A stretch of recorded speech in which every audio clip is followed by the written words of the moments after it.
Hashem Shiur Torah, Baruch Hashem. We're starting a new shiur Monday nights. Zchut all goes to Warren.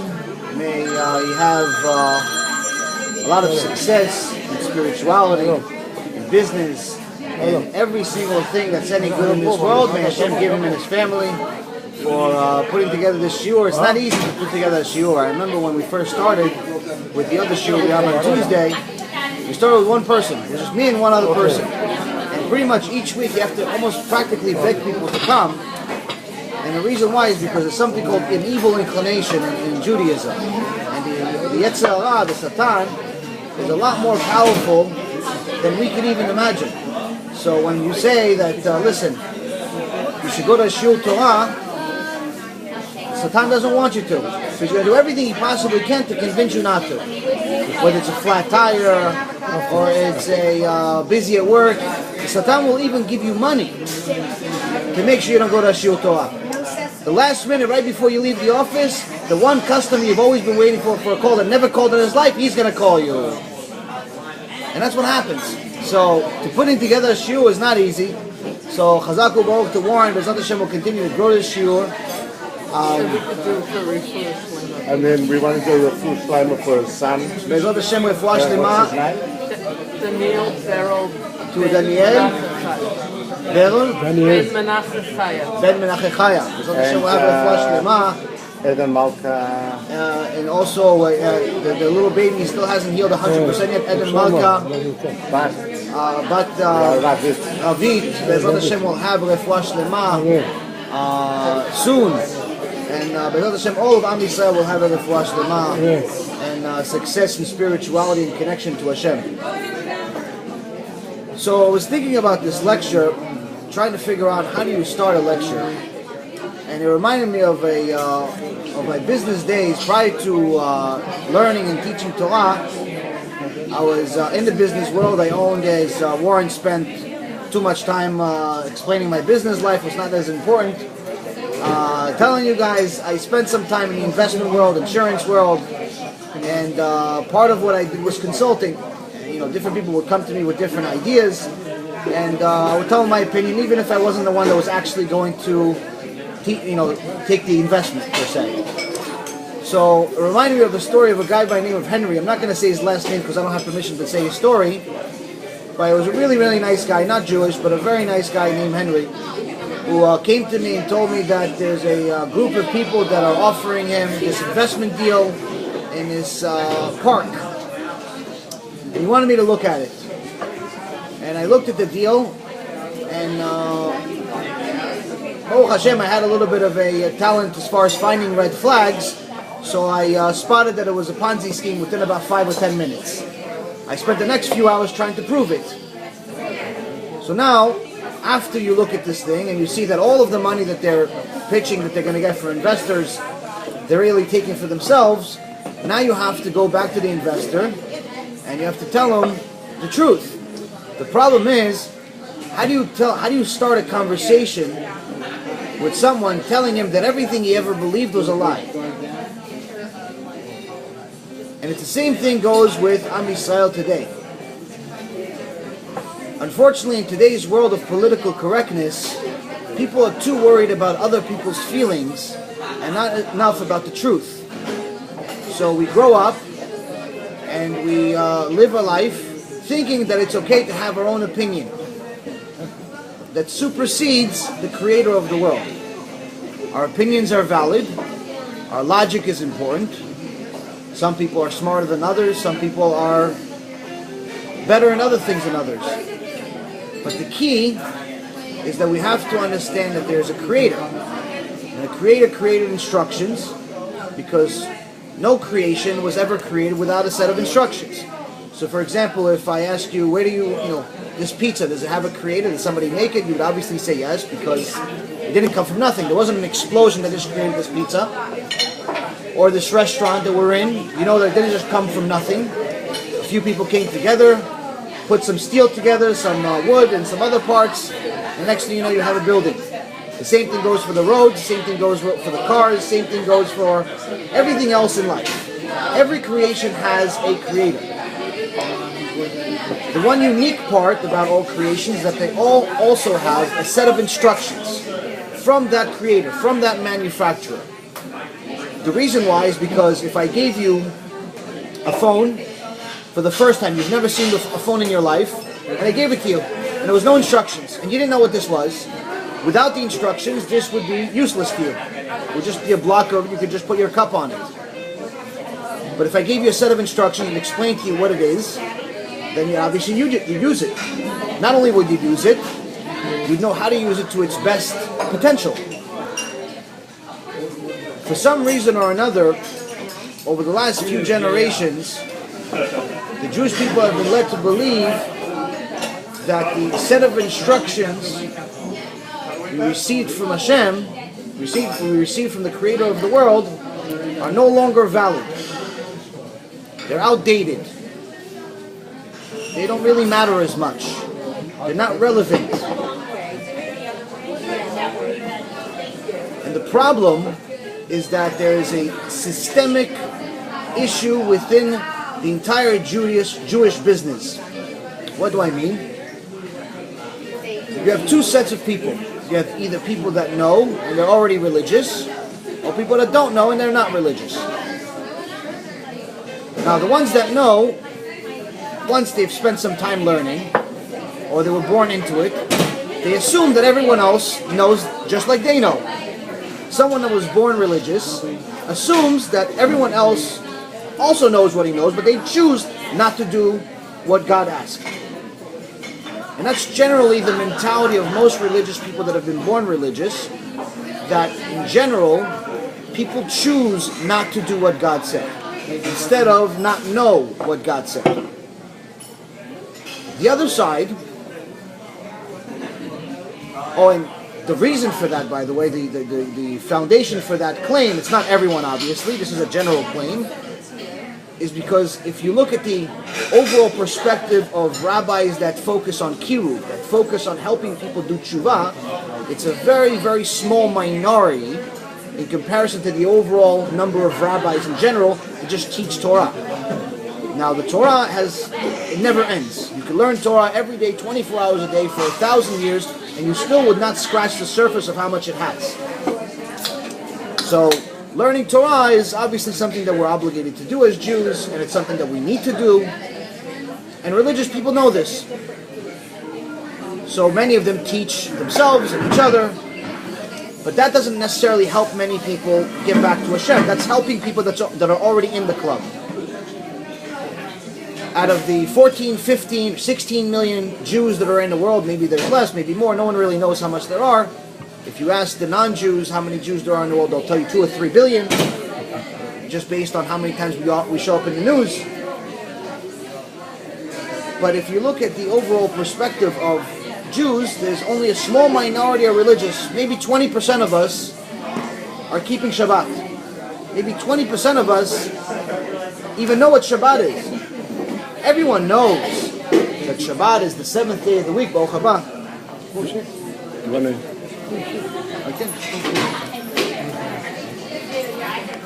Everyone knows, even the non-Jews know what Shabbat is, as far as it being the 7th day of the week. As a matter of fact, there is no scientific reason of why there are 7 days in a week other than the Torah. Other than the Torah, there's no basis of why it was decided for it to be 7 days a week. None. No scientist will ever tell you, listen, there is a certain proofs that so-and-so scientist came up with a theory and he said this should be 7 days a week. No. There's no other religion that said it. Since before Judaism, there wasn't any other religions other than paganism, believing, worshiping idols. After Judaism, all the other religions were born. There's about 80,000 of them today. The 3 majors are Christianity and Catholicism is one, Islam and Judaism. But there are 80,000 other cults. All of them started after Judaism. So none of them could say that they knew something before Judaism. none of them can say that they are the source, because technically they're all using our book, our Torah, as their first book, and they claim to have a second book. Christianity and Catholicism claims to have the New Testament, and they call our Torah Old Testament. Kind of gives you the perspective of what I was saying before about how they're calling the Torah that Hashem gave us outdated, Old Testament. New always sounds more exciting. The Quran says that our Torah is real, but yet the entire Quran contradicts it. So I'm not really sure how it's real, but at the same time it works. But either way, no one can say that there is a basis for why there are 7 days in 1 week other than the source being the Torah. This by itself, if you think about it enough time, you'd understand that there is, obviously the Torah was not written by a man. The Torah was not written by some person who decided to publish a book. Because if a person decided to publish a book and say, listen, there should be 7 days a week, and that would mean that it's open for the public to do. Then a second publisher would say, no, I think it should be 12 days a week. Another guy would come out and say, no, I want to be competitive. I'm going to make the week much easier, only 2 days a week. And then the guy that likes sales will say, you know what, it should only be 1 day a week. Every day is a new week. But since no one did it, obviously we know that this is not a creation of mankind. B'ezrat Hashem, the other proofs will be much stronger, but the point is that this is a very logical proof. Now, the other side of the equation are the people that are not religious. By not religious, I don't necessarily mean people that are completely far away from what Hashem said and don't know anything. They're obviously included. But I also mean people that are 50-50. They do things based on their own understanding. And by own understanding, I mean based on their own convenience. For some reason or another, we were led to believe by the political correctness of the world and by the concerned leaders that say we don't want to turn anyone off. We're very worried about turning people off by telling them the truth. If we tell people the truth, maybe they'll be so scared they're never going to come back. So what you see is most lectures, I don't know how many of you guys watch lectures, but if you watch lectures, there are many brilliant rabbis in the world. There's no shortage of brilliant rabbis. But the overall majority of them stay away from some of the difficult parts of the Torah. For example, the whole aspect of punishment. Some groups within Judaism don't believe in punishment. They believe in what it says in our Siddur when we pray on Shabbat, that every Jew has Olam Haba. Every Jew is going to go to the next world. The problem with that verse is that it's only the first part of that Mishnah. The second part of that Mishnah is that after it says, Kol Yehudi yesh lo chelek l'olam haba, after that, after it says every Jew has a part of the next world, it says, and these are the following that do not have a share in the world to come. In a long list of violations of who loses their share to the world to come. But in our Siddur, we don't have that. Why? Because if we read it every week, we'd probably be very depressed. In our generation especially. So many rabbis try not to talk about punishment. There's an old sage saying, Darkei Torah, Darkei Noam. Meaning teach Torah, teach the beauty of the Torah, and that's going to attract people. Yes, it does attract people. But unfortunately, not enough know that it's attractive in the first place to even hear it and be attracted to it. Even more so, since each generation, since the creation of the world continues to deteriorate, every generation, as all Jews know, we are at a generation that we don't have that kind of time. If the sages are right and we are in the end of days, then we don't have that kind of time to wait for everyone to pleasantly walk into Judaism and just decide to keep all of the mitzvot. if the Mashiach is really going to come any day, then we'll run out of time. Because once the Mashiach comes, there's no more time to do tshuva. You can't say, oh, you know what, from now on, Mashiach, now that I know you're here, I'm going to keep Shabbat, I'm going to keep kosher, I'm going to do tefillin, I'm going to watch, make sure there's family purity, I'm going to be modest, I'm going to do all the things that God said. No, once the Mashiach comes, there's no more time. Because then it's no more test.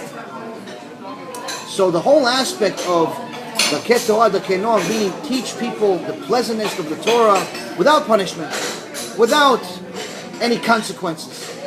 And eventually, if you teach them things in a nice way, eventually they're going to listen, and eventually they're going to do it on their own. In the past, again, this is my opinion, and I'm not the only one, but this is one of the few things that's 100% my opinion. In my opinion, we don't have that kind of time. When you have 80% of the Jewish people have no concept of the significance of Shabbat and not observing it, while at the same time all of the sages throughout all of the time and all of the prophets have said that this right now, the days we're living in right now, are the end of days, meaning the Mashiach can come tomorrow, Be'ezrat Hashem. I hope he doesn't come tomorrow because I want to save more Jews. But at the same token, it's one of our obligations to hope that he comes. So it's a little bit of a mixed opinion. So when you have 80% of the Jewish people don't even know what Shabbat is, and they're still driving on Shabbat, and they're still smoking cigarettes, and they're still violating, and some people even drive to shul.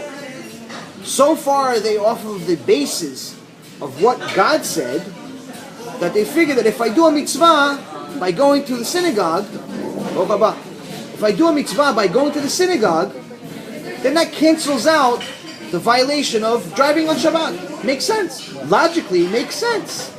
The problem is that the Torah is not necessarily logical. The Torah is not necessarily meant for it to be logical for us. Because our logic is obviously lesser than our Creator. You know the significance of the Creator based on His creation. So now when you have so many Jewish people that don't have a concept of what the basic foundation of what makes someone Jewish, then I don't think we have enough time to wait and for me to teach pretty things, nice things, and never tell you guys about anything that's a little bit hard. A little hard to hear. Now we're not going to learn about Gehinom on our first session, but we will learn certain things, and Shimon is laughing because he's heard some of those shiurim.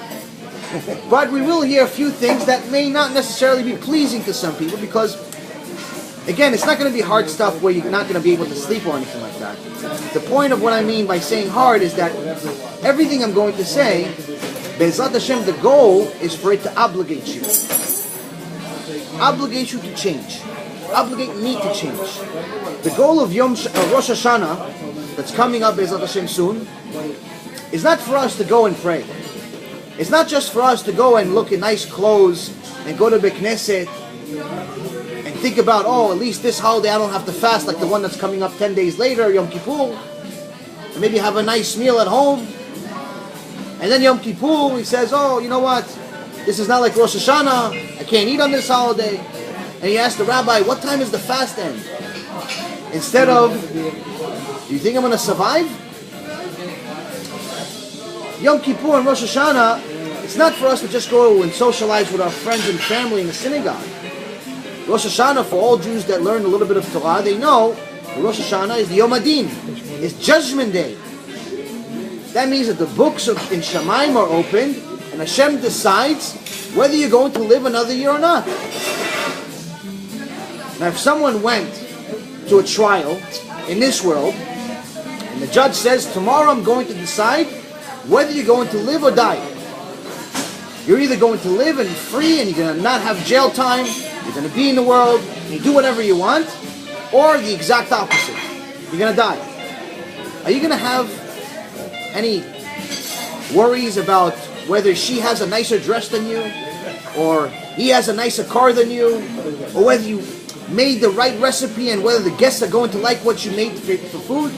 You're not going to think about that, right? Because why? Because tomorrow is a big day. Yom Kippur is the appeal.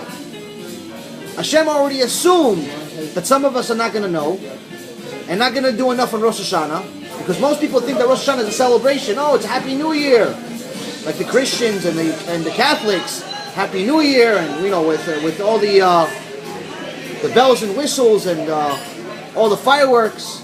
No, it's not Happy New Year. Happy New Year, yeah, of course, we say Shana Tova, we say that you have bracha, and Be'ezrat Hashem, all of us will have bracha. But again, it's not the same type of Happy New Year. Hashem already knew that we're going to get, at some point or another, to a generation that's not going to know the significance of Rosh Hashanah. And we're not going to pray hard enough on Judgment Day. So what did He give us? He gave us an appeal. He gave us Yom Kippur. It's a day that it's unquestionable of why you're supposed to be there. No one fasts for their, just because they like it. No one stops their all just because it's pleasant.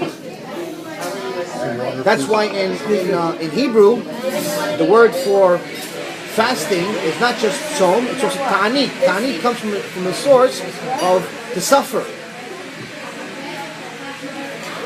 So in essence, you're supposed to suffer a little bit.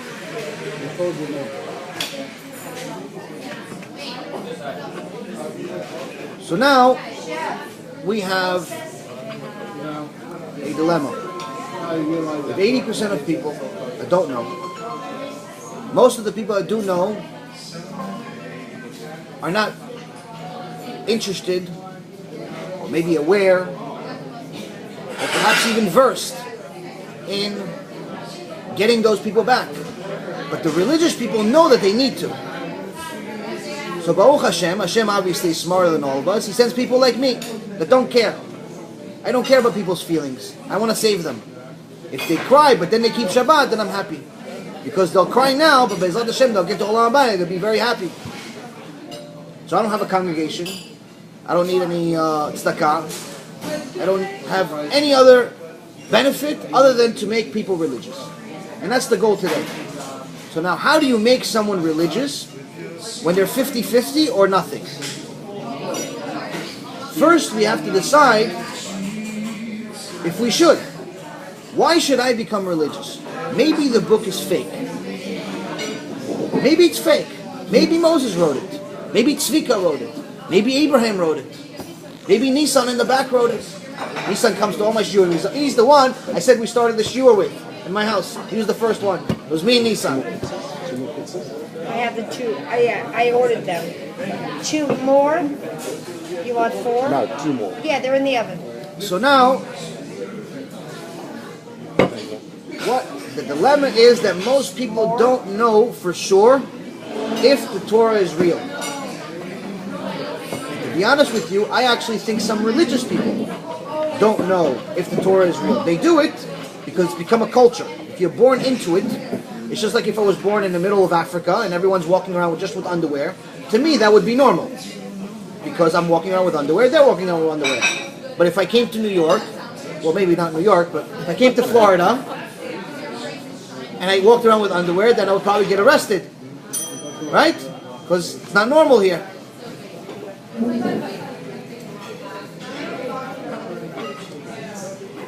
So people think that the Torah has some things in it that are interesting. Some people even call it the best story ever told. But they have a hard time believing that it's real.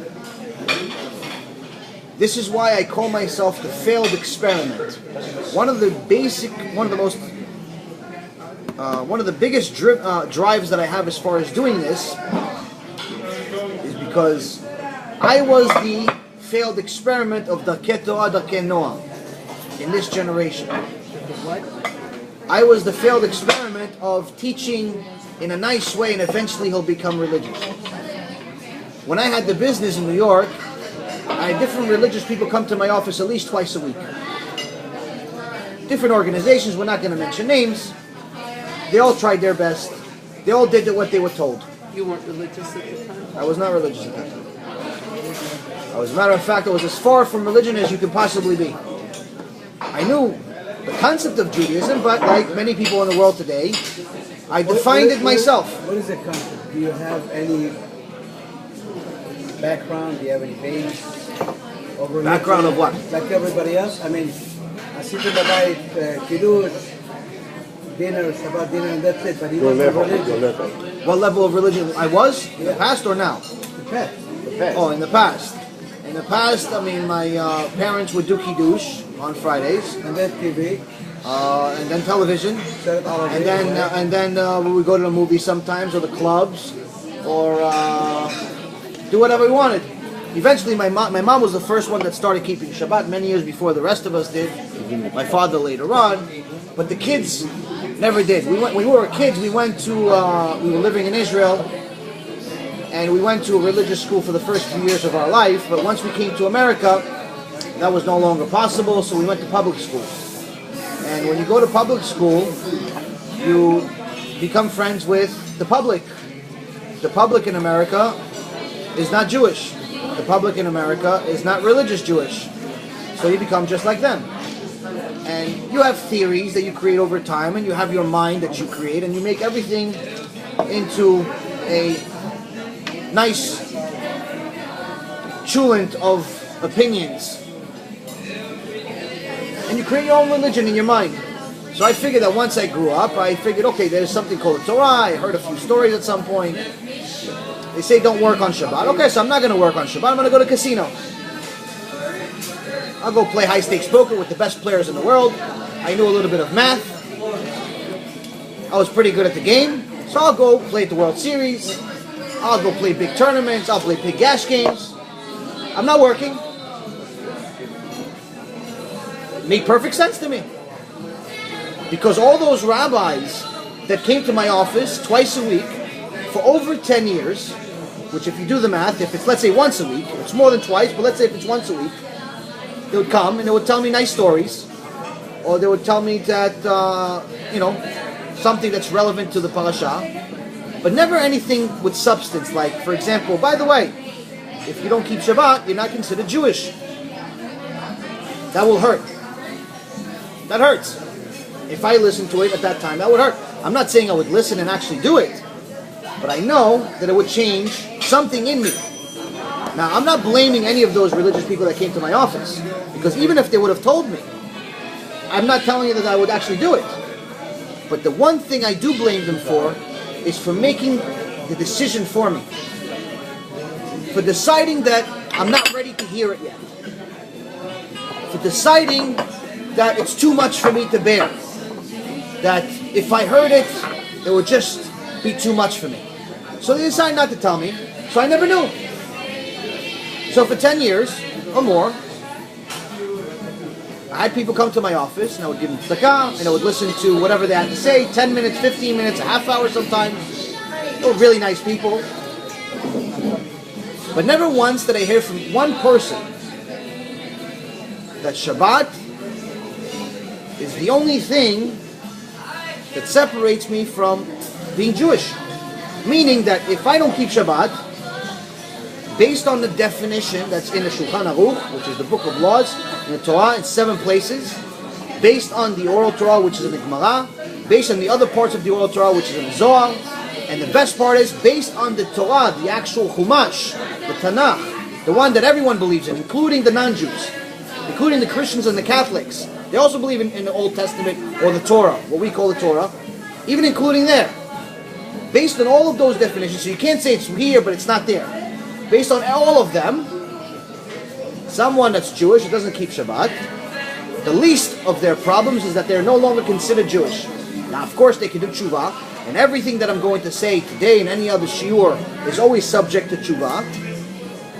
But if anyone needs a source, you go to Parashat Ki Tisa, when it talks about someone that's a mechalel Shabbat. Hashem is talking about someone that violates Shabbat.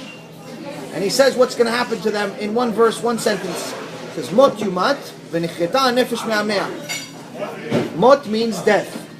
Yumat means upon death. So death upon death. So I died twice. We'll explain it in a second. And v'nichreta nefesh me'amea means and cut off from the nation. Now if cut off from the nation meant death, then obviously I shouldn't have died twice before. So the first death is death in this world. It's a spiritual disconnection from Hashem. Because we're not getting death penalties like they did back in Mount Sinai. So you see plenty of people violate Shabbat and they're still alive, so obviously the explanation is pretty logical. Upon death means that there's no next world, there's no olam haba. Cut off from the nation means that they're no longer connected to the Jewish people. So if anyone would have ever told me this, I'm not saying I would have kept Shabbat. What I am saying is that at least I would have known, and I would have made an educated guess. I would have made an educated decision about what I want to do with the rest of my life. Maybe I shouldn't go to the casino. Maybe I shouldn't drive around. Maybe I shouldn't do all of the things that I was doing. Maybe not working is not enough. And that's one of the examples, the small examples of what I tell you as far as things that are a little hard to hear for anyone that's not keeping it. Because again, I asked one time, there was a guy that came to one of the minhagim we have during one of the holidays is to learn Torah all night. So there was a guy that was secular, came to learn, but he never comes to shul, he doesn't keep anything, but he likes, this is one of his things that he does. He comes every year to learn. And we were talking about Shabbat, and I told him this verse. He said, no, what are you talking about? I'm Jewish. I said, no, what makes you Jewish? He goes, my passport says I'm Jewish. What do you think the next question was? Can you take your passport to heaven? Can't take your passport to heaven. Can't take your money to heaven. Can't take your car to heaven. Can't take your friends to heaven. Can't take anything to heaven. The only thing you can take to heaven is whether you have sins or mitzvot. It's the only thing you can take. And that's one of the things we need to know. So now, we have to decide that before we become obligated of what the rest of the Torah is telling us, but it says a lot. It's a lot of pages. It takes a whole year to read the Torah. If you read one chapter per week, it takes a whole year to finish it. In the old days, it took 3 years. They studied it more in depth than we do today. But nonetheless, it takes a year to read it. If you read it with the congregation, if you read it by yourself, it shouldn't take more than a few weeks. But either way, before we become obligated and read all of these other rules, we have to find a few things to hold on to. A few things to hold on to that are stamps of approval, logically, spiritually, and something that's very popular today, scientifically. How can we prove something that was written 3,300 years ago scientifically? Because it's too common of a saying that people say that the Torah is no longer relevant. It's not relevant to our generation. Back then they didn't have cars, so that's why they didn't violate Shabbat. Or back then they didn't have casinos like we have today, and that's why they didn't gamble. Despite the fact that all of that is convenient nonsense, we can still prove the Torah, and we're going to start with the first book, Bereshit. We're not going to cover the entire Parashat Bereshit because I want to cover it in depth. Every shiur we're going to cover another part. Today, Be'ezrat Hashem, we'll cover the first 7 days. That's it. Cover the first 7 days and see some things that, some things are going to be scientific, so they're going to be a little heavy as far as science. If you have questions, please stop me at any given time. This is not a pure lecture where I talk. If you have questions in the middle, just like Moshe did, you could ask me and I'll explain as best as I can. The goal is for you to understand. I already learned it, so the goal is for you to learn it, and then through you learning it, I end up learning because I'm repeating it, and we both benefit. So, first verse in the Torah is Bereshit bara Elohim et hashamayim ve'et haaretz. In the beginning of God's creating the heaven and the earth, והארץ הייתה תוהו ובוהו, וחושך על פני תהום, ורוח אלוהים מרחפת על פני המים, ויאמר אלוהים יהי אור ויהי אור, וירא אלוהים את האור, כי טוב ויבדל אלוהים בין האור ובין החושך, ויקרא אלוהים לאור יום, ולחושך קרא לילה, ויהי ערב ויהי בוקר יום אחד. In the beginning of God's creating the heavens of the earth, when the earth was astonishingly empty, with darkness upon the surface of the deep, and a divine presence hovered upon the surface of the waters. God said, let there be light, and there was light. God saw that the light was good, and God separated between the light and the darkness. God called to the light day, and to the darkness he called night. And there was evening, and there was morning, one day. Alright, So now, one thing that we learn is that before this world, there was nothing. There's nothing. It was a mess. One thing that those that learn a little bit of Torah is a very famous verse, which I'll read it in Hebrew first, and then, to give it the proper respect, and then we'll talk about it in English, which is, Im lo beriti yomam v'layla, chukot shamayim v'aretz lo samti. Were it not for my covenant, which he's referring to the study of Torah, were it not for my covenant day and night, I would not have appointed the ordinance of heaven and the earth. This is in Jeremiah 33:25. So he's saying, Hashem created the world from nothing. That's one of the core foundations of Judaism. But at the same token, he's telling us that if there wasn't the learning of Torah every single second of the day, someone in the world has to learn Torah. Baruch Hashem, there's many people who learn Torah in the world. But if we were the only ones learning Torah in the world right now, we would be holding up the world. So he's saying if no one learns Torah for even 1 second, you would destroy the world.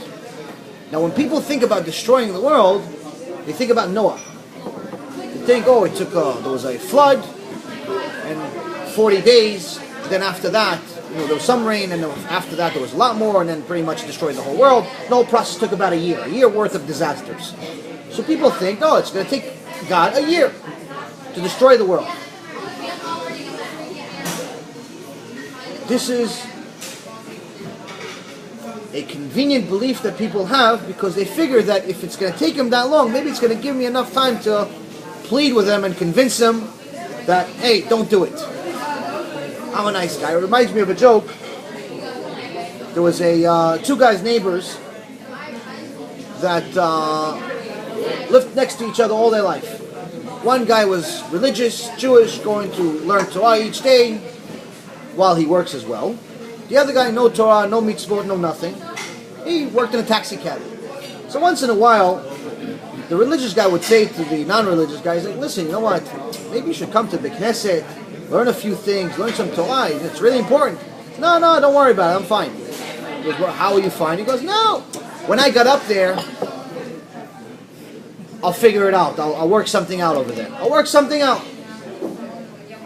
What do you work out? It's God. He goes, yeah, I work out things with my customers all the time.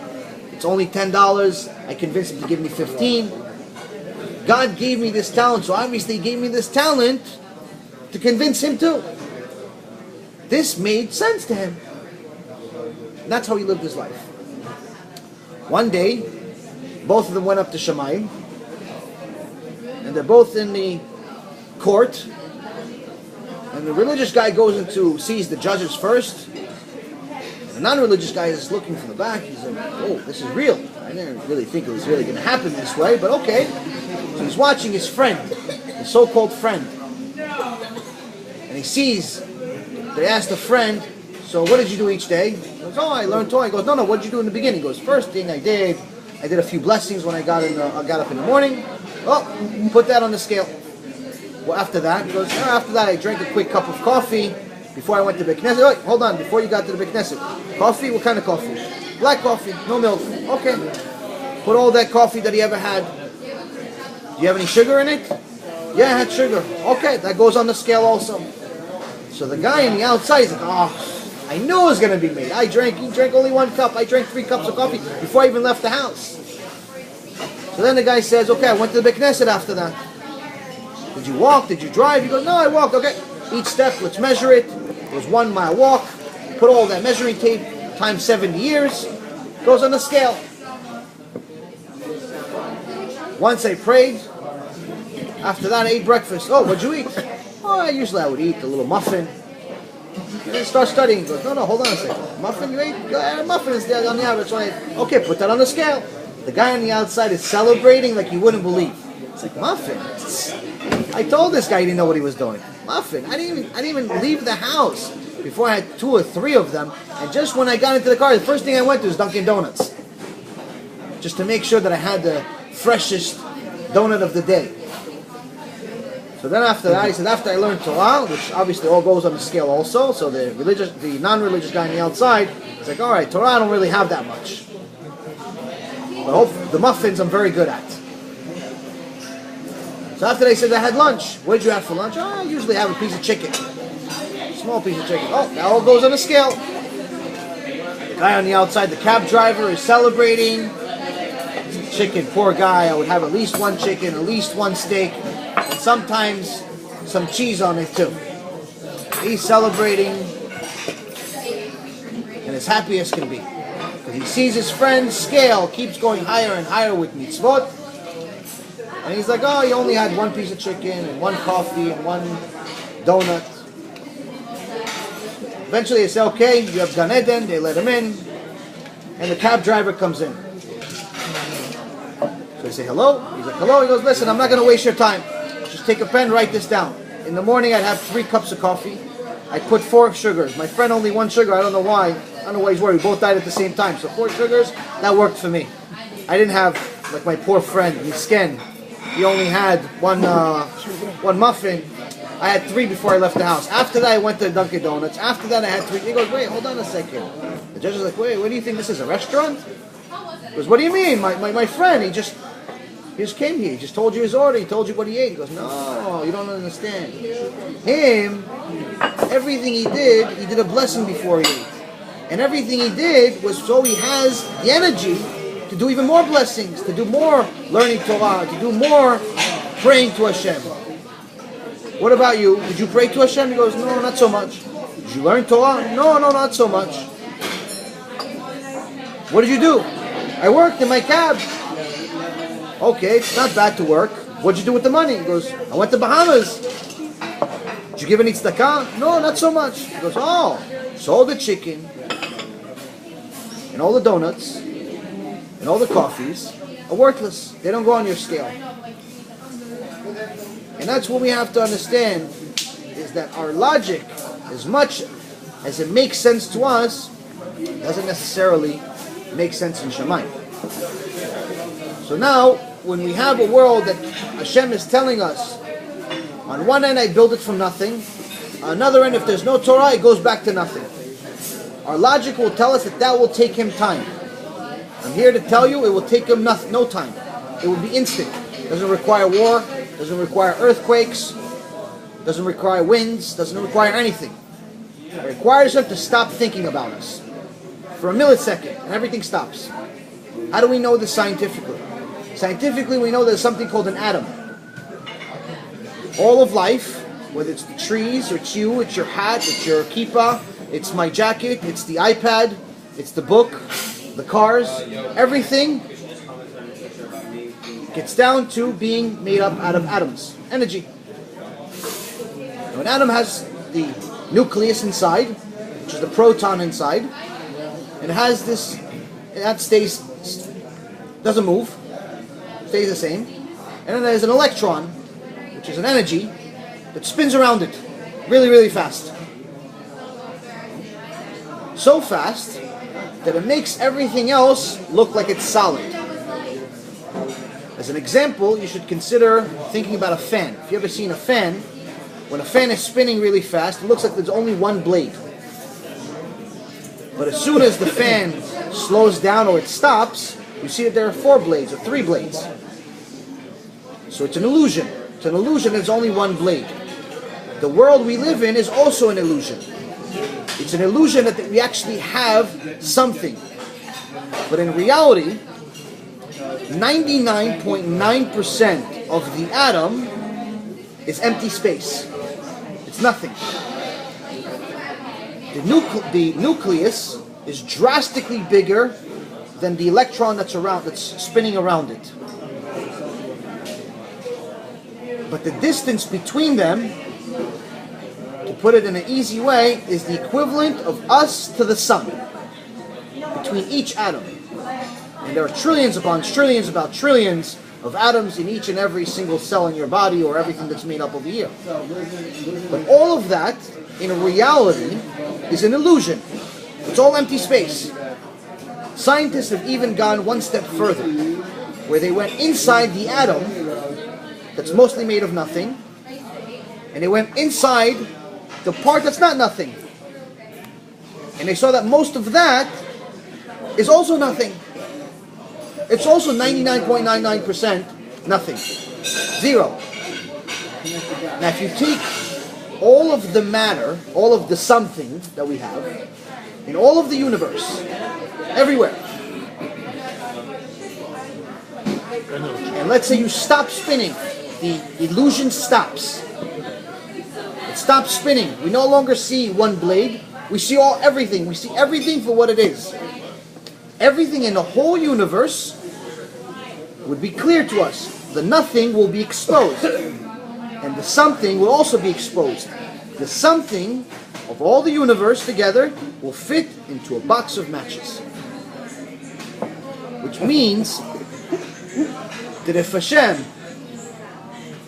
wanted to destroy the world, chas v'chalila, he would just stop thinking about us for a millisecond, and the atom would stop spinning. This is also one of the best arguments for people that don't believe in God. People that claim that things came from some explosion. The easiest way to defeat that argument, which we'll learn some other ones today, is that, let's say it came from nothing. Let's say there was an explosion. Let's say nobody, Moses wrote this book. Let's say all the rest of what nonsense they say is real. Fine. You still have to believe in a source. You still have to believe in God. Even the biggest scientists in history eventually get to a point where they believe in God, including Darwin, which is the one that made everyone else believe in the survival of the fittest. Everyone forgot to read the rest of his life, which is that he said, I've concluded that there has to be a source, there has to be a God. They forgot that chapter. They just believed that the first part that they read. So now, if they listen to this, and they say, wait a minute, everything came from an explosion, fine. Started 13.7 billion years ago, Big Bang Theory, fine. Everything started from a cell, fine. I agree with you. You're the best. Genius. Where did the cell come from? It can't come from nothing. Nothing. There had to be even the argument of the Big Bang says that something existed. Where did that something come from? And the second question is, that something was also made out of atoms, which is mostly made out of nothing. So, what kept it spinning at the most critical time of its existence, before it exploded? What's keeping it spinning now? So this is, again, doesn't take a scientist's brain to understand, but simply said, it destroys all arguments for anyone that's objective. The next thing we learn is, how do we know from the first paragraph of the Torah, first 5 verses of Torah, how do we know that Hashem meant for us to have the Torah as the purpose of life? How do we know? How do we know it's not to make money? How do we know it's not to go party? How do we know it's not to go to Bahamas, like the cab driver? How do we know it's not to, go on TV and make shows? This Torah has the literal meaning, but it also has secrets within it.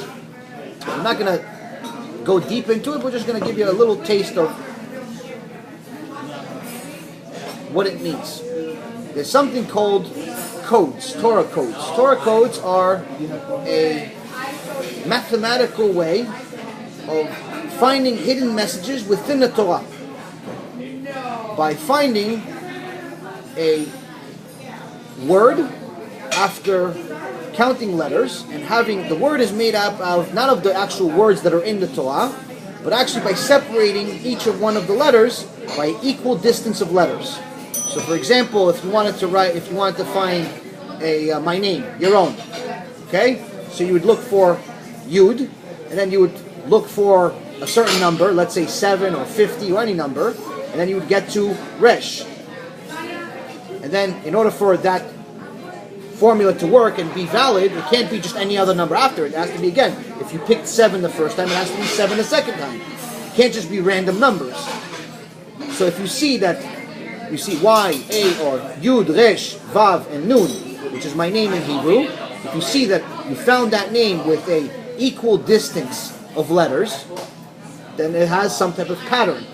There's something behind it. It's not just something random. But if the first time it's 7, the second time it's 63, the third time it's 104, then there's obviously no rhythm, then it's just pure nonsense. Okay?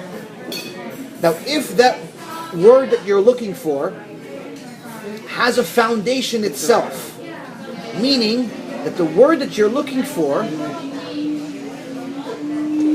is related to the verse that you're finding it in, the paragraph that you're finding it in. So for example, if you happen to find the word in Bereshit, the first paragraph, if I were to tell you that the purpose of life is Torah, and it was told to us in the first few verses. Now if you remember, I just read you what I read you. I didn't say the word Torah once. So how could I prove it?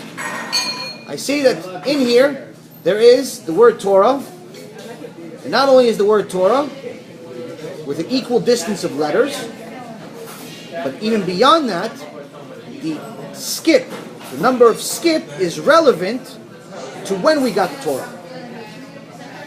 When do we get the Torah? During the holiday of Shavuot. During the holiday of Shavuot is when we got the Torah. Right? When is Shavuot according to the Torah? It's 7 weeks after Pesach. So it's on the 50th day. 7 weeks is 49 days. So it's on the 50th day. So if you look at Bereshit, it's the beginning. Bereshit has the word Taf, the letter Taf. The first Taf, which is the equivalent of T in English. The first Taf in all of the Torah is in the first word. The first Taf, you skip 50 letters, you get Vav in the word Tehom. You skip 50 letters, you get Resh in the word Vayal. You skip 50 letters, and you get Hey in the word Elohim, God. Showing you that not only is the Torah right in the beginning without even saying the Torah in a literal way, but it's at a time where it's appropriate for that word to be in there. There are plenty, there's hundreds of thousands of codes within the Torah, but again, this is just one way to prove that the Torah is not something that a man could have ever written. Another thing that I actually learned recently by a video that was put on by Oren Evon, which was work also done by Professor Chaim Shor, about the first verse of the Torah, is that the Ramban says that that Bereshit also means bechokhmah, with wisdom. Bereshit means in the beginning. But if you look at each word in the Hebrew language has a source, has a foundation. Words don't just appear from nothing, like for example in other languages where we just make up words. Each word has a root word within it. So Bereshit has the word Rosh, which means head in Hebrew. Rosh indicates wisdom. So the Ramban says that Bereshit also means bechokhmah, with wisdom, meaning that with wisdom God created the heaven and the earth. Okay, nice. If you look at the numerical value of the letters, each letter in the Hebrew alphabet has a numerical value. If you look at the numerical value of the letter of the word chokhmah, including the letters that spell each one of the letters, meaning chet, it's chokhmah is chet, chaf, mem, hey, but the letter chet, if you spell the word chet out, is chet yud tet. Kaf is kaf pei, and mem is mem mem, and hey is hey yud. So, how do we know who is considered wise, who's considered chacham in the Torah? We say if he follows what God says. How does he follow what God says? He follows 613 mitzvot. Chokhmah, this numerical value of all of those letters I just mentioned to you, of Chokhmah is 613. So again, another small example of Professor Chaim Shor's work and others showing that how the Torah is far, far beyond human imagination. The next thing is Mazal Tov. The next thing is we read Vayomer Elohim Yehi rakia betoch hamayim v'im mavdil ben mayim lemayim. God said, let there be a firmament in the midst of waters, and let it separate between water and water. ויעש אלוהים את הרקיע ויבדל בין המים אשר מתחת לרקיע ובין המים אשר מעל הרקיע. ויהי כן. ויקרא אלוהים לרקיע שמיים, ויהי ערב ויהי בוקר יום שני. We're in the second day. We finished day one. I wish, but we finished a speck of some things we can learn about day one. Day two. God said, let there be a firmament in the midst of the waters, and let it separate between water and water. So God made the firmament and separated between the waters, which were beneath the firmament, the waters which were above the firmament. We're talking about the sky. And it was so. God called to the firmament heaven, and there was evening and there was morning, a second day. Great. Chazal, which is our sages, say that there are two waters being mentioned in this verse. He says that there are waters above the sky and there are water below the sky. And if I asked you, where is the water below the sky? Everyone knows the answer, right? It's in the ocean, it's in the lakes, it's in my toilet, it's in your toilet, sometimes in this Coca-Cola, hopefully. It's everywhere, right? But where's the other water? Where's the water above the sky? And not only that, as if that argument wasn't hard enough to prove 3,000 years ago, they said not only is there water above the sky, the water above the sky is much more significant to our needs, and not only much more significant, there's much more of it. The last time I checked, when I looked at the sky, there's no water. Yes, of course, sometimes there's clouds, and they pour rain, but that comes from here, so I can't really count that. He says he's separating the water from below the sky, the clouds are below the sky. So he's not referring to the clouds. He's saying it's above the sky, it's somewhere else, it's in outer space. It's a problem, what, is other planets? If you looked at the moon, there's no water there. Look at other planets, we're not really sure what they have, what they don't have. It's a little more indications in the last few years. But what did they do 3,000 years ago? What did they do in Gemara 2,000 years ago? Well, I can tell you, back then they didn't have telescopes. So everyone made fun of us. Everyone said, you don't know what you're talking about. See, I told you, you're making this up. It's nonsense that you're saying. There's more water above than the ocean. Look how big the ocean is. The ocean is 73% of the globe. 73%. You're telling me there's more water somewhere else and we can't see it? If it was so much water, we could definitely see it. Once in a while, we all see something called a shooting star. Right? You ever see a shooting star?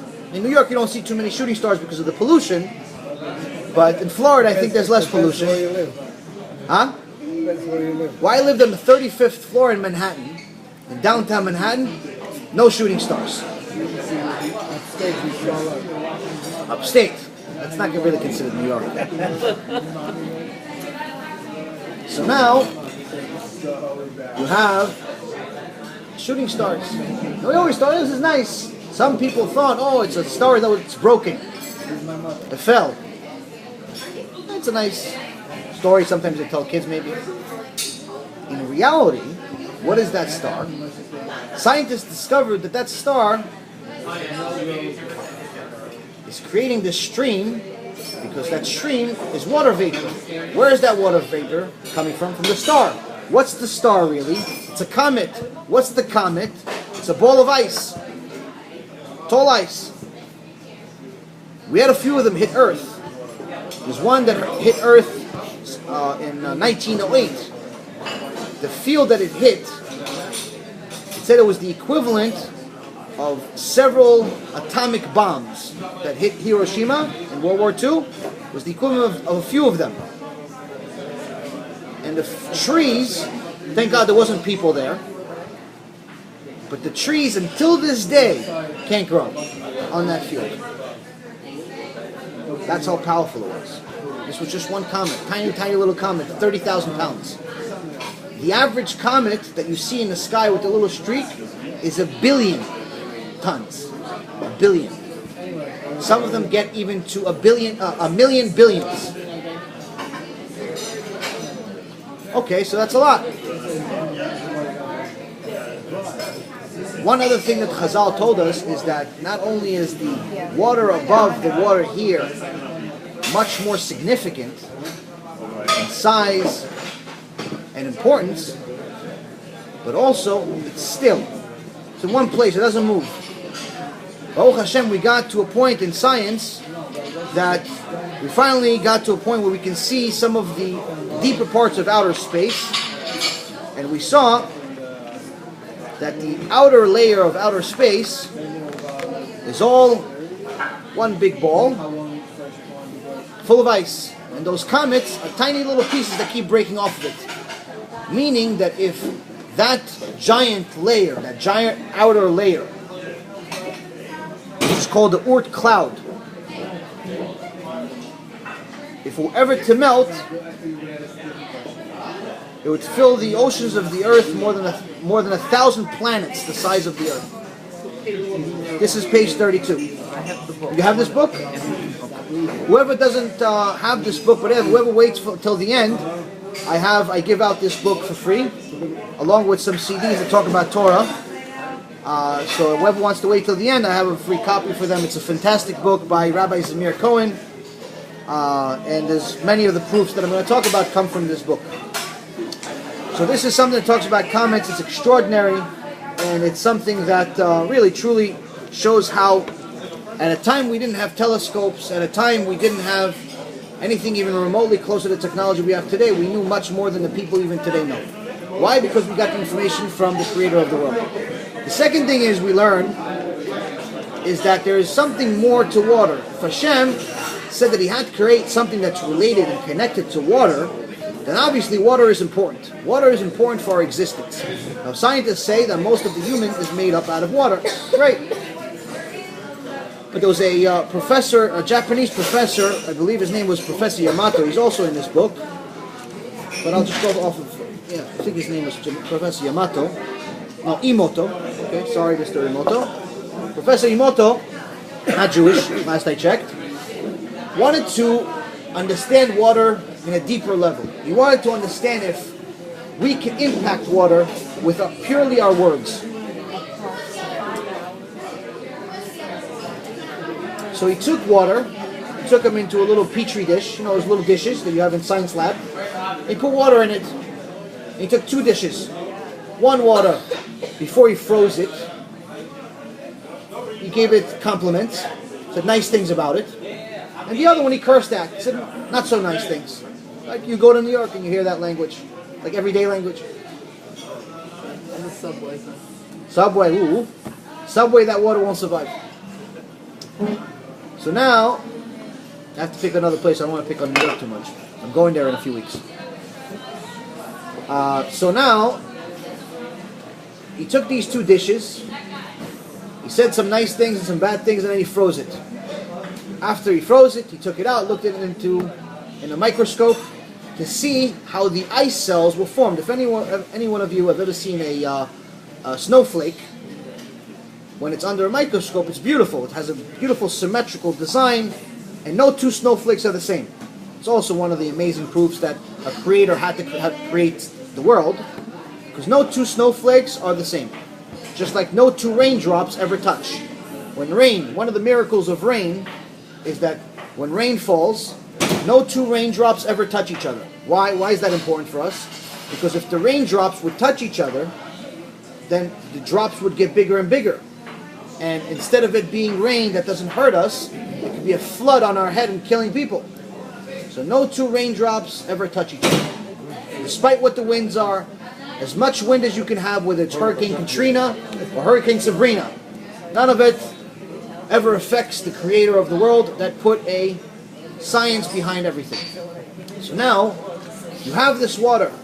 And he's looking under the telescope, and he sees that the one that he said nice things on has a beautiful symmetrical design similar to snowflakes.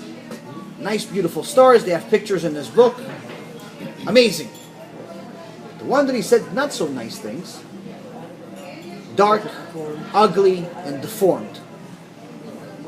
So there was a student in Bar Ilan University in Israel that wanted to take it a step further. He wanted to see if our words could affect plants. So he took 3 beans and he planted all 3 of them. One of them he said nice things, one of them he said bad things, and one of them he took a shot at this Torah stuff. And he said, let me read some Tehillim, let me read some Psalms. See, maybe it's a little more than nice things. So of course, the nice things, after a month, grew a little bit, the bean grew a little bit. The bad ones, bean died, didn't grow anything. The Psalms grew something beyond normal. Something like 5 times the size of the one that had good words. Showing that it's not just good words, it's something divine. Why am I telling you about water? Are you going to become a scientist at some point or another and start carrying around petri dishes next to your friend showing, look, I got nice things? No. Because if you remember in the beginning of what I said most of our body is made out of water. And if the words in our mouth affect the water outside of us, like Professor Imoto says, what is bad language doing to our inside? If you notice, language, amongst all of civilization, has changed drastically over the last 150 years. Cursing is a lot more normal today. Speaking freely about sex and intercourse and things that are not necessarily supposed to be public information is very normal. What's also very normal is for us, unfortunately, to hear of new diseases. And diseases without cures and diseases that, unfortunately, are killing thousands and thousands of people on a daily basis. If we could only listen to the Creator from the second day when He created water, He also wanted to teach us that our words are going to have an impact. This Torah that we found out in the first few verses, that has a good impact on our body. Not just on the outside, but also on the inside. But as far as bad words, it's not only affecting the outside in a bad way, where people are not going to like you so much. Maybe you'll get fired. Maybe you'll be frowned upon. I don't know. Maybe your friends like it. I'm not really sure. But your inside will definitely suffer. Not that I wish anyone's suffering, but this is in the book. This is scientifically proven. So again, it's one of the amazing things that we learned from water. After this, we go to the third day, and it says, "Vayomer Elohim yikabu hamayim mitachat hashamayim el hamakom echad v'tiraya yabasha v'yi chen v'yikra Elohim layabasha eretz ולמקווה המים קרא ימים וירא אלוהים כי טוב. ויאמר אלוהים תדשא הארץ דשא עשב מזריע זרע עץ פרי עושה פרי למינו אשר זרעו בו על הארץ ויהי כן. God said, let the waters beneath the heaven be gathered into one area and let the dry land appear. And it was so. God called to the dry land earth, and to the gathering of waters He called seas. And God saw that it was good. God said, let the earth sprout vegetation, herbage yielding seed, fruit trees yielding fruit, each after its kind, containing its own seed on the earth. And it was so. Okay. What I'm going to focus on is etz pri oseh pri, fruit tree yielding fruit. If you don't mind, Warren, pass this around. The first fruit tree, it says here in Hebrew, it's a little more understandable than English. It says etz pri oseh pri. It's in essence indicating that the first tree was also a pri. The actual tree itself was a fruit. Meaning that it's not just a fruit that you pick off the tree to eat, but at first you were able to eat the tree. The etz was a pli. V'hoya oseh pli. And it made fruit. The fruit, the tree that was a fruit, made fruit. Great. Now Chazal tells us we can learn something from everything. We can learn something to change our life from everything. The other day I learned from my carpet. I learned something very, very important from my carpet. It's actually relevant to this shiur and it's relevant to every shiur. I have a dog. It's a cute dog. He's been with me 15 years. We've gone through war together. Best dog in the world. His name is Bully. I named him Bully because he's exactly the opposite. Just looks like it, but he doesn't even bark. But Bully, like most dogs, sheds. Sheds. He's 15 years old. He still sheds to this day. A little less than he used to, but still sheds. Which means that almost every day my carpet in my living room looks like another dog. So sometimes, and also anytime he takes one of the treats, he takes the treat, and where does he want to eat? On the carpet. He doesn't want to eat on the floor. He wants to eat on the carpet. Why? Because he feels at home with all of the other dog that's there that's come from his shedding, and the treat. It's a nice big party.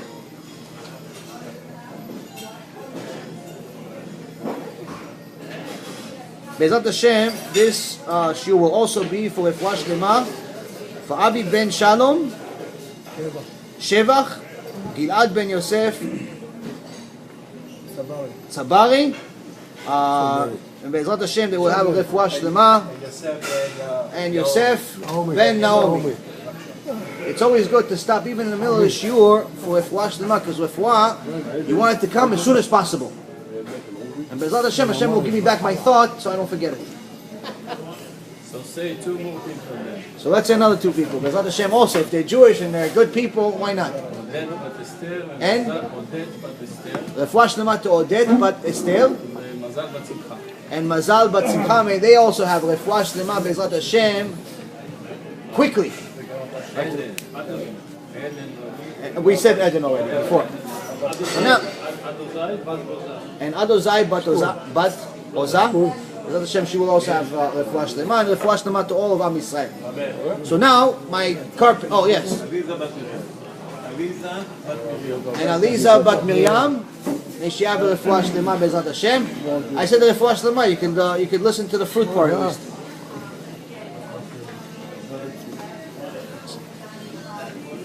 So now, what can we learn from my carpet? This is another dog. You guys don't want the carpet, do you?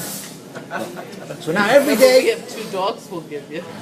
so now every day I see this carpet, and we have to vacuum this carpet. And it goes back, before we vacuum the carpet, it looks so bad that I want to throw it out. It's like, it's so bad, I can't fix this. I can't fix this. But then my wife says, fix it. So I fix it, I get the vacuum cleaner and I fix it. And it looks brand new. This is the same thing as a Jew. A Jew that has never done a mitzvah in his life. A Jew that has made a big mistake today. A Jew that has violated Shabbat. A Jew that made every mistake he could possibly imagine, that's giving the Yetzer Hara a lot of ammunition to convince him he should just give up. There's no way to turn back. You're like the carpet. It looks terrible. The cookie's on you, the shedding's on you, God only knows what else is on you. You can't go back to Hashem. No. That's what we have to learn. Tshuva is always available. As long as the light is still on, as long as a Jew is still here, the opportunity to do tshuva is still available. But as soon as the clock stops ticking, no more tshuva. Whether the clock stops ticking because the Mashiach is here, or because our clock stops ticking because at some point or another, Be'ezrat Hashem after 120, our clock stops ticking. So now, we go back to the fruit. What can we possibly learn from the fruit? We learn from the carpet, so the fruit is an even more genius creation than the carpet. If you notice, what is the most beautiful part of the fruit? Seed. Notice from the picture I gave you a little bit of a hint. It's the middle. It's the middle of the fruit. If you cut the fruit in half, you cut the apple. We'll use an apple as an example. You see, if you cut an apple in half, you see the beauty of the creation. Why? Because from when you cut it in half, you see all of it. You see the peel on the outside that's protecting it. You see the body of the fruit. And then you see the shell that's protecting its precious jewels, which is its seed, so it can continue reproducing. It shows that this is not just from an explosion. There's obviously a system here. There's logic here. This could not have come from some explosion, because if you look at every single fruit, it's different than the other. But many of them, all of those that are on that picture, and I believe all of them, including vegetables, have one common denominator. They don't all look the same. As you can see from the pictures, they're all different. They don't all taste the same, obviously, as you all know from experience. But they all act the same as soon as you peel them. As soon as you peel an apple,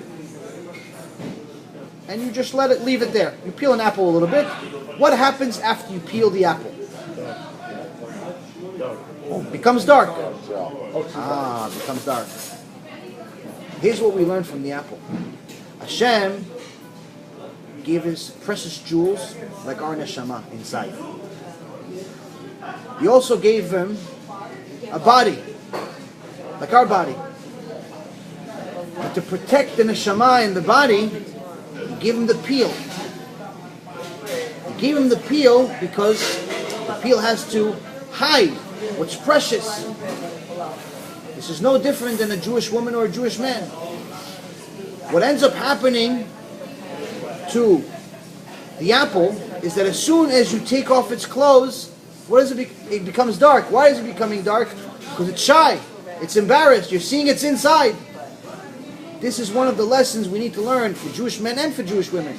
Where unfortunately today, it's common for women to walk around half naked and for men to think nothing of it. It's normal. There was one time a party that a guy had, and he invited his rabbi, and he was telling a group of people that, hey, listen, Rabbi, we're want to say goodbye. We're going on vacation. The rabbi said, where'd you go? Where are you going? He goes, I'm going to the Bahamas. Going on the beach, hang out. He says, you're going to the beach with your wife? He goes, yeah. He goes, and your wife dresses like everyone else? He goes, yeah, she wears a bikini, no big deal. He says, can I see the bikini? Can you ask your wife to come down and show me the bikini she's going to wear for the Bahamas? She's going to model it?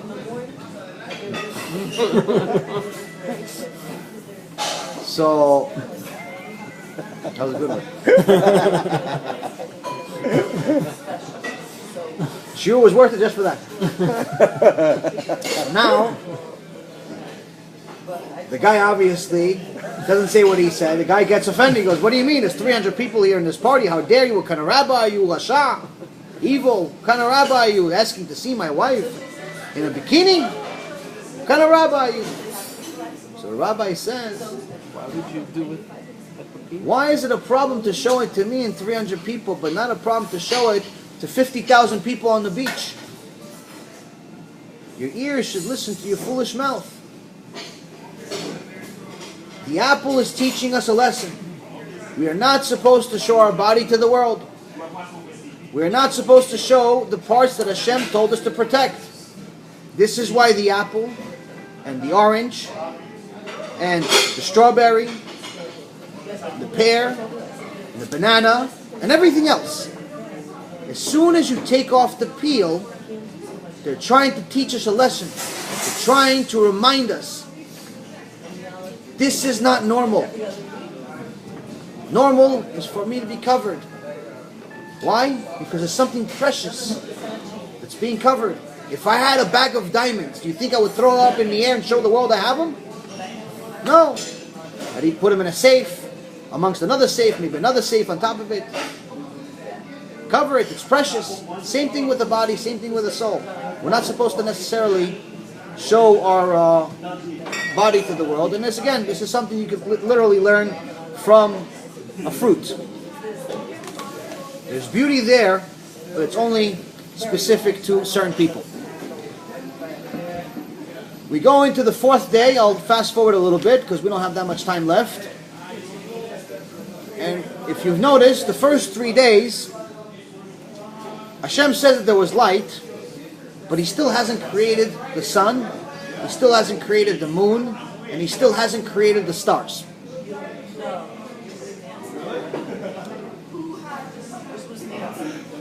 But yet there's light. So an easy explanation of that, what Chazal tells us, the sages tell us, is that in the beginning there was something called Or Ganuz, hidden light. A light that in essence gave the ability to see from one end of the world to the other end of the world. But God also knew that eventually He's going to create man, and man has an evil inclination, an inclination that will make him do bad things. So if a man was able to see from one end of the world to the other end of the world, he will use it for bad things, like peeping in onto women he's not allowed to see, looking into bank accounts, and doing other things that obviously you could just use your imagination for what they can do. So that light was taken away, and He then gave us the sun and the moon. Now along with the moon, in the fourth day, is when they were created. It says, "Vayas Elohim et shnei hameorot hagedolim, et hamaor hagadol, לממשלת היום ואת המאור הקטן לממשלת הלילה ואת הכוכבים." It says, God made the two great luminaries, the great luminary to dominate the day, which He's referring to the sun, and the lesser luminary to dominate the night and the stars. Okay, the part we're going to focus on is the stars. This is something I've mentioned in other shiurs, but it still fascinates me every time I say it, so I'll repeat it for my own sake. And maybe some of you guys haven't heard it. Until the 1600s, when Galileo Galilei came out with the telescope, all of mankind believed that there is only the number of stars in the sky was the number of stars that you can see with the naked eye. And some small tools they had. So they estimated that you can see somewhere in the neighborhood of 6,000, maybe 8,000 stars. And that's it. The Torah in Masechet Brachot, in the Gemara, in the oral Torah, said, no, that's wrong. We already have a tradition directly from God. And He not only told us that there's more than 6,000 or 8,000 stars, but He gave us an exact number. The exact number is 1064340, and then 12 zeros after it. How did He tell us? He told us in Masechet Brachot we were complaining to God about how He destroyed our Bet Mikdash. And after He destroyed our Bet Mikdash, we felt like He left us. So we said, listen God, even a man that divorces a wife, still, if you ask him 20, 30 years later, do you remember the first wife you had? He's still going to say, yeah, of course I remember the first wife I had. Good or bad, he's going to remember it. But you, God, you forgot us. You abandoned us. So God says, my daughter, He calls Am Yisrael my daughter. 12 constellations did I create in the firmament, meaning in the heavens. He made 12 constellations. This is the zodiac signs. You've noticed there's zodiac signs. Was not an invention of the Greeks or the other non-Jews. It's a creation of the Torah. 12 constellations that I create in the firmament, and about each and every constellation I created 30 army commanders. And about each and every army commander I created 30 legion, 30 legions. And about each and every legion I created 30 ra'aton. And about each and every ra'aton I created 30 karaton. And about each and every karaton I created 30 gistera. And about each and every gistera I suspended in the firmament 365,000 times 10,000 myriads of stars corresponding to the days of the year. All of them I created only for your sake. And you say, you have forsaken me, and you have forgotten me. Okay, it's a little bit of code language. This is the Gemara, Masechet Brachot 32. Tzad Bet.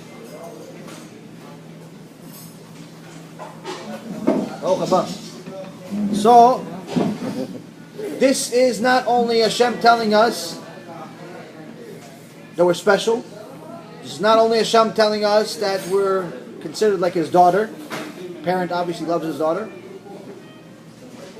But He's giving us a formula. He's giving us a math equation here. It's 12 times 30 times 30 times 30 times 30 times 30 times 365,000 times 10,000. He's saying that's the number of stars in the universe. And that's the number that I mentioned to you before, which is 1064340 and then 12 zeros. Or 10 to the 18th power plus 64340 and then 12 zeros. That's the exact number of stars. I don't know how to say the number. Big. Big. Genius. So when we said this to the Goyim, when we said this to the Greeks, when we said this to the Romans, when we said this to the Egyptians, when we said this to the Turks, when we said this to the Syrians, to the Arabs, to everyone, what do you think they said?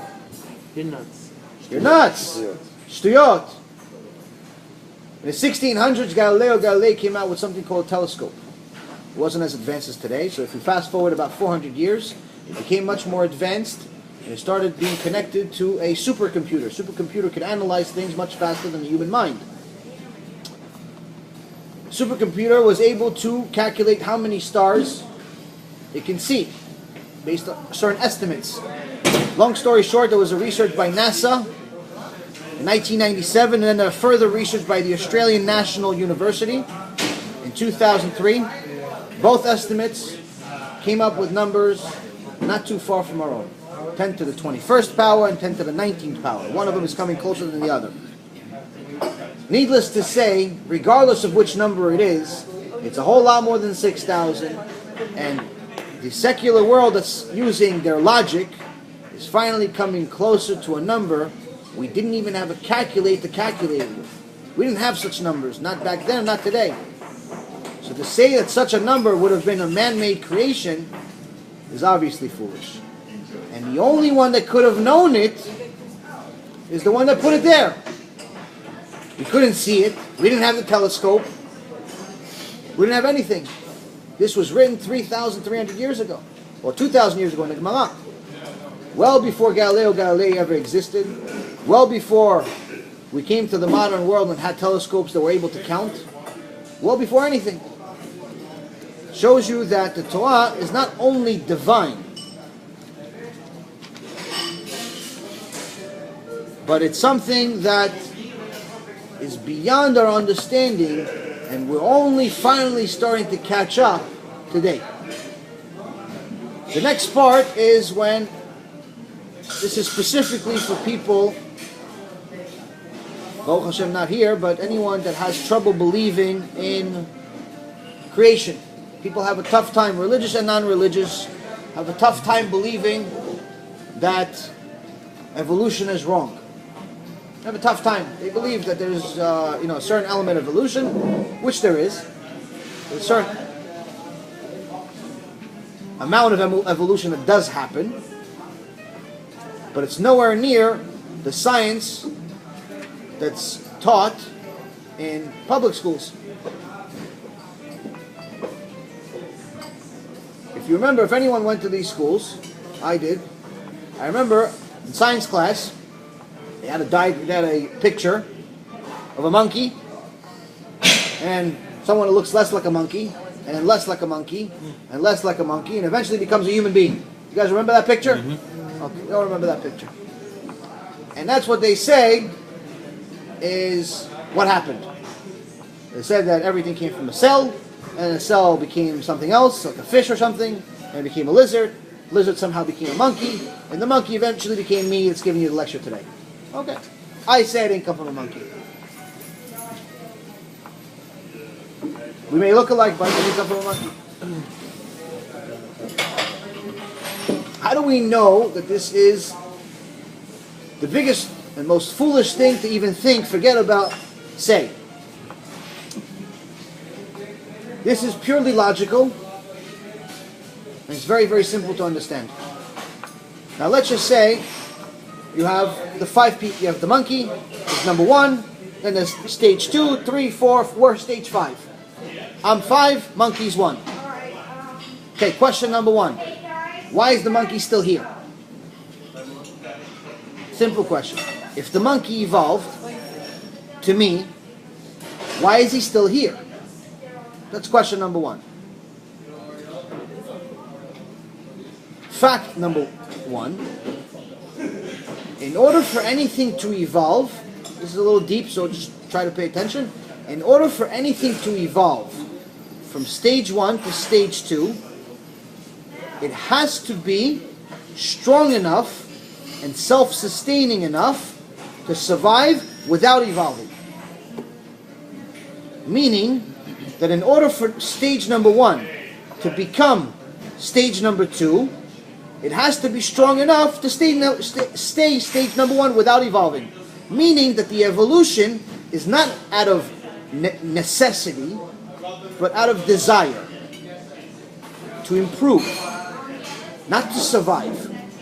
Because if it was about to survive, then it would never survive long enough, especially according to evolution where they say it's millions and millions of years, it wouldn't survive long enough to be number 2. So stage number 1 has to be self-sustainable in order to become stage number 2. Got that so far?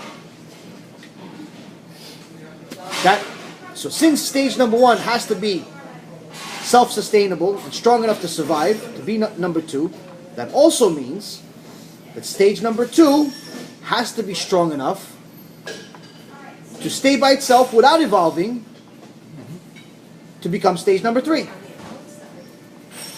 Right? This means that at all times, assuming there are 5 stages, at least 3 have to exist at all times. It can never be only 2. Stage number 1 has to be strong enough to be stage number 2. Now, let's say we started with 100 stage 1, 100 monkeys. 90 of them evolved to become stage number 2. That's still left 10. Out of the 90, let's say 80 of them become stage number 3. That's still left 10. So by the time stage number 3 is evolving into stage number 4, maybe the other 10 either the number 1 became number 2, or maybe they just died. But it can never be that number 3 is around and number 1 isn't. So what is the point of this? If we came from monkeys, and the monkey's number 1, and then there's 3 before us, where are the other ones? How come there's no other human that looks like me and the monkey? The guy in the middle. There was a drawing of 5. We have number 1. We have number 5. Where's 2, 3, and 4? At the minimum, where's number 4? Let's say we skipped over 2 and 3. Let's say the diagram is wrong. Let's say there wasn't 5. Let's say there was 3. There was monkey. There was a half a monkey, half a human. And then there was me. I promise you I don't have a tail. Where's number 2?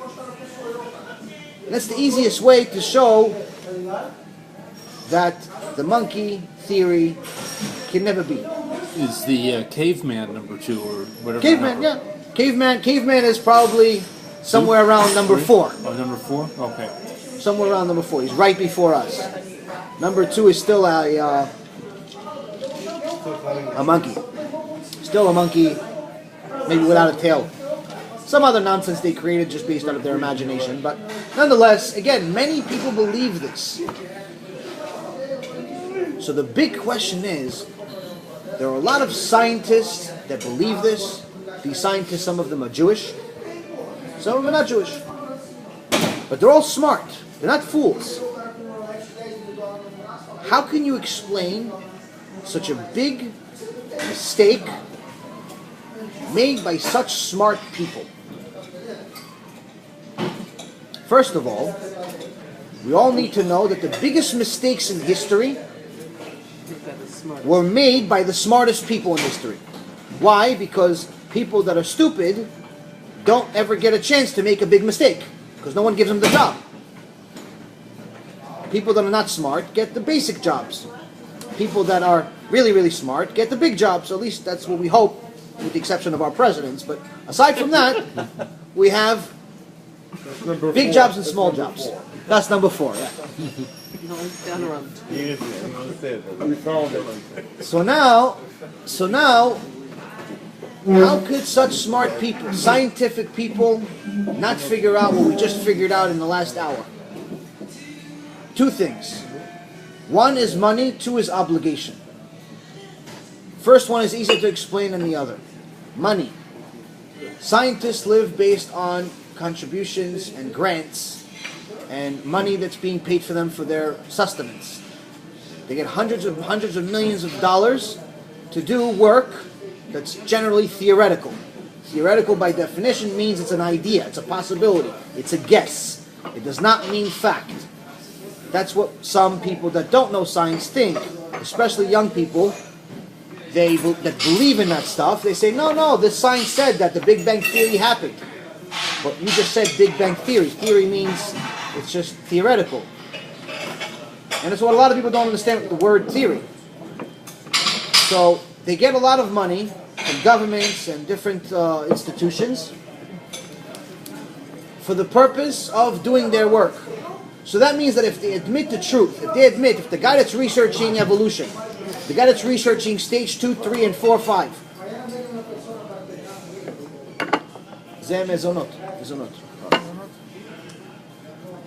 so if the guy that's drew that drawing, he's not alive anymore, but let's say he's still alive, he's figuring out where stage 2, 3, 4, and 4 are. He saw this shiur online, and he's like, you know what? He's got a point. I know what monkey is. I know where he is. I got stage 1 and 5.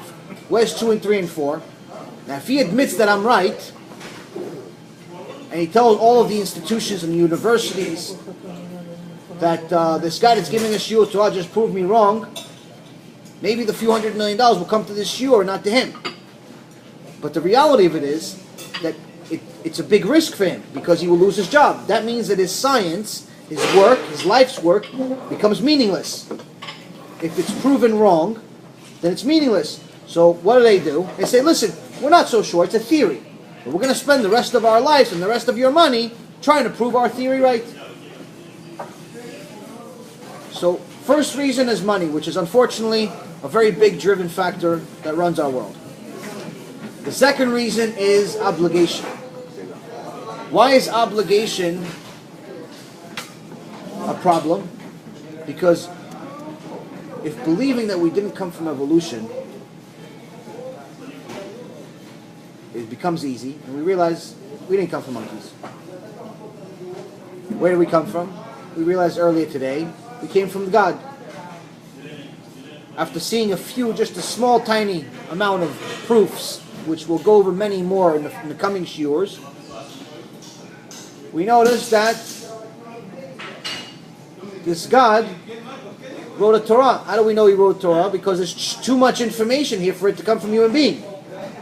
There's too much insider information, is how we call it in securities business. Stuff that no one else has.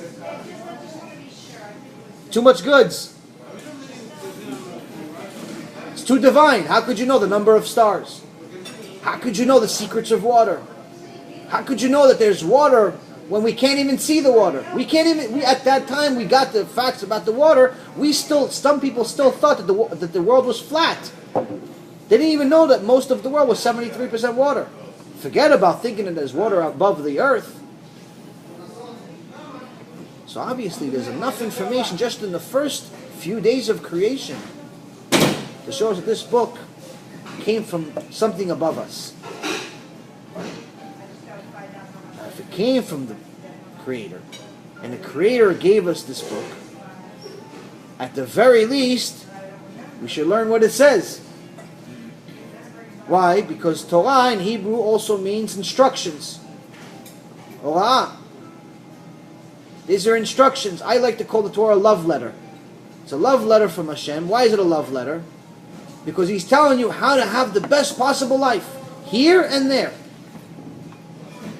you follow what he says, you're not only going to have a lot of pleasure in learning all of this stuff, but you learn things like they're going to help your marriage, you learn things that are going to help your business, you learn things that are going to help you be happy. As a matter of fact, one of the things we learned from the sages is that the Torah, since happiness is a spiritual feeling,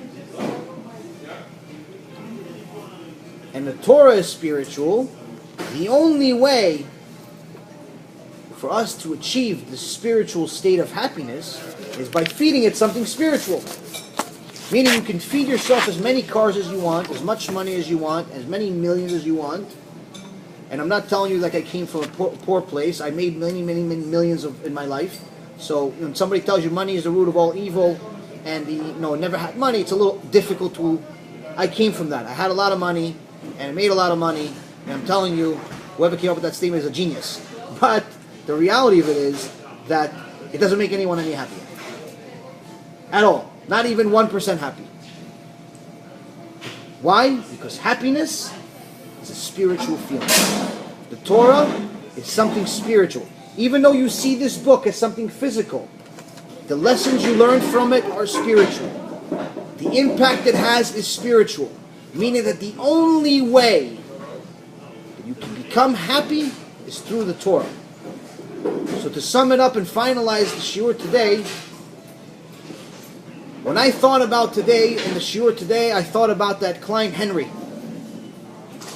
Henry brought an investment to me and he told me, I want you to look into this investment. And I thought to myself, after I noticed that this is a Ponzi scheme, it's a scam, and they're going to take his money and run with it. But I knew that he believes their story. He even likes the two guys that are pitching it. The two guys that are really nice guys. Had a nice bio. Even nicer than the one that Warren read earlier today. One worked for the US Open, the other guy worked for, I think, Disney. And he liked the guys, and they came over his house, and they had dinner. And it was a big bag of lies. One lie, above another lie, and above another lie. And it was such a small bit of truth. And that's the secret of all big lies. All big lies have a little bit of truth in them. The world we live in today and the beliefs we have today is one big Ponzi scheme. The Ponzi scheme that we live in is that we can do whatever we want. The Ponzi scheme we live in is that it's okay if we don't follow the Torah. I'll figure it out when I get up there. I'll talk to God. He's a nice one. They say he's a Rahman. They say he's merciful. So forgive me. What's the big deal that I don't keep Shabbat? What's the big deal if I do whatever I want? What if it's the big deal if I never learn more than the shiur today? What's the big deal? That's our logic. That's the Satan. That's the evil inclination. The Ponzi scheme we live in today is leading us to believe that we can do whatever we want. We have no obligations. And I was thinking about Henry and I said, how do you start a conversation to tell someone the truth when all he's ever heard was lies? And I hope that today we've identified a small part of the truth, because most of what we have in this world is lies. The goal is to find a diamond in the rough. It's called the Torah. Just take that truth, hold on to it, and Be'ezrat Hashem, get closer to Hashem and get to our purpose. Unless you guys have any questions, Be'ezrat Hashem will have even more people next week. Can you even write down the email address that's not part of the